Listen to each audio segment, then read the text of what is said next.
পরিবারের মানুষের সাথে ঘোরাফেরা করতে যেমন ভালো লাগে তেমন মনটা ফ্রেশ হয়ে যায়। আপনাদের সাথে শেয়ার করেছিলাম ঈদের তৃতীয় দিন কোথায় ঘুরতে গিয়েছিলাম। আসসালামু আলাইকুম, কেমন আছেন সবাই? আশা করি ঈদ উপলক্ষে আপনাদের সময়গুলো ভালো কেটেছে। আলহামদুলিল্লাহ, ঈদের সময়গুলো আমার তো অনেক ভালো কেটেছে। ঈদ মানে খুশি, ঈদ মানে আনন্দ। সাতচুরি প্রবেশ করে আমরা প্রথমে চলে গেলাম একটা সুন্দর নতুন একটা ব্রিজের সামনে। এখানে ভিউটা অনেক সুন্দর ছিল, চারপাশে মনে হচ্ছিল পাহাড় কেটে রেখেছে। ওইখানে কিছুক্ষণ ঘোরাফেরা করে আমরা সবাই গাড়িতে উঠে পড়লাম। জীবনের প্রতিটি মুহূর্ত আপনি যদি সুন্দরভাবে উপভোগ না করতে পারেন তাহলে আপনার জীবনে কোনো মূল্যই নেই। তারপর চলে আসলাম সাতচুরি জাতীয় উদ্যানের সামনে। গাড়ি থেকে নেমে সবাই মিলে চলে গেলাম সাতচুরি জাতীয় উদ্যানের গেটের সামনে। এখানে একটা বায়া, ওইখানে একটা বায়া কলা আর তেঁতুল দিয়ে ভর্তা বানিয়ে বিক্রি করছিল। আমার মেয়েরা ওইখানে ভর্তা কিনে ভর্তা খাচ্ছিল।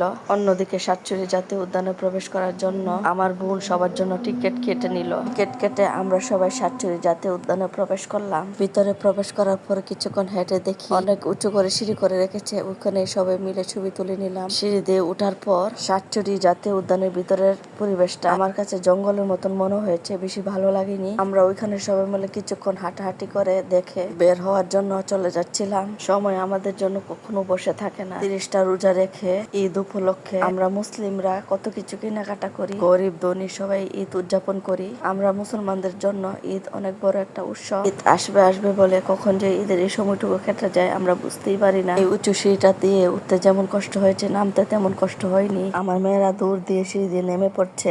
মায়ের কোলে জন্ম, বাপের বাড়িতে বেড়ে ওঠা, স্বামীর সংসারে গিয়ে থাকা, মেয়েদের জীবন এক অবিরাম যাত্রার মতো। সুখ দুঃখ আনন্দ হাসি সবকিছুই আমরা মানিয়ে নিতে পারি, মেনে নিতে পারি। তারপরও আমাদের সমাজের মানুষ বলে মেয়েরা নাকি কিছু করতে পারে না। মেয়েরা যা পারে সমাজে ছেলেরা তা কখনো পারবে না। আমরা সবাই মিলে সাতচুরি জাতীয় উদ্যান থেকে বের হয়ে কিছুটা সামনে চলে গেলাম গাড়ি দিয়ে। ওইখানে সুন্দর একটা ভিউ দেখে গাড়ি থামিয়ে সবাই নেমে পড়লাম। আমরা সবাই মিলে উঁচু একটা জায়গার মধ্যে চা বাগানের ভিতরে প্রবেশ করলাম। ওইখানের পরিবেশটা অনেক সুন্দর লাগছিল। পিছনে বড় বড় গাছ, সামনে ছোট ছোট চা গাছ। আমার ছোট মেয়েও সুন্দরভাবে উপভোগ করছে, তার কাছে নাকি অনেক ভালো লাগছে। সে বলছিল এখানে থেকে যাবে, সে নাকি আর কখনো যাবে না। তার শরীরটা মোটামুটি খারাপ ছিল, তারপরও সে সুন্দরভাবে উপভোগ করেছে। আমরা এখানে কিছুক্ষণ ঘোরাফেরার পর বাগানের আরো ভিতরে প্রবেশ করলাম। সবাই মিলে একত্রে ছবি তুলে নিচ্ছে, ভিডিও করে নিচ্ছে। বিকেলের পরিবেশটা দেখতে অনেক সুন্দর লাগছিল। আমরা এখানে অনেকক্ষণ থাকার পর ভাইয়া বলছিল সন্ধ্যা হয়ে আসছে, আপনারা সবাই বের হয়ে যান, কারণ এখানে সন্ধ্যার পর অনেক বিপজ্জনক। এই এলাকাটা অনেক নিরিবিলি। আমার চোখের দেখা এখানে কোনো বাড়িঘর আমি দেখিনি, তাই এখানে সন্ধ্যার পর পুলিশ এসে চেক করে কোনো মানুষ রয়েছে কিনা, কারণ সবার জন্য এখানে থাকা নিরাপদ নয়। আমরা এখানে কিছুক্ষণ ঘোরাফেরা করে সন্ধ্যা হওয়ার আগ মুহূর্তে রওনা হয়ে গেলাম সবাই। অন্য কারোর প্রতি অভিযোগ রাখার চেয়ে নিজেকে বদলে নেওয়াই অনেক ভালো। কারোর প্রতি বেশি আশা করতে নেই,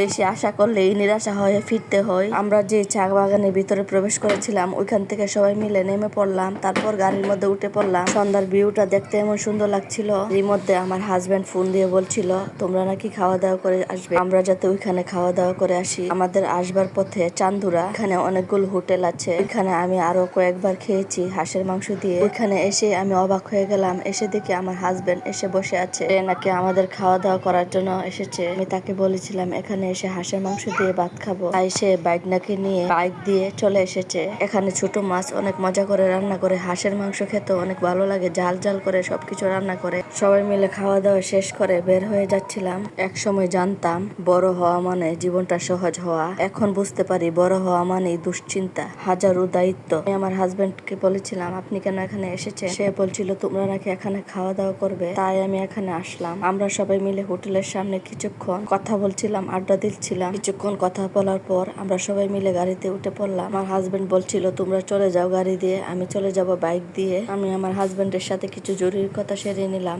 সময় যেমনই চলুক না কেন সব সময় নিজেকে সব পরিস্থিতির মধ্যে সামলিয়ে নিতে পারলে জীবন এমনিতেই সুন্দর হয়ে যায়। শুধু ভালোবাসলেই চলে না, সম্পর্ক করলেই হয় না, ভালোবাসার মানুষকে ভালোবাসা দিয়ে রাখতে হয়। সংসার জীবন করতে গেলে দুজনকেই মানিয়ে নিতে হয়, মেনে নিতে হয়। একা কোনো কিছুই সম্ভব না। একটা সম্পর্কের মধ্যে একটা ছেলের যেমন দায়িত্ব, একটা মেয়েরও অনেক দায়িত্ব থাকে। অবশেষে আমরা সবাই মিলে গাড়িতে উঠে বসে রওনা হয়ে গেলাম বাড়িতে যাওয়ার জন্য।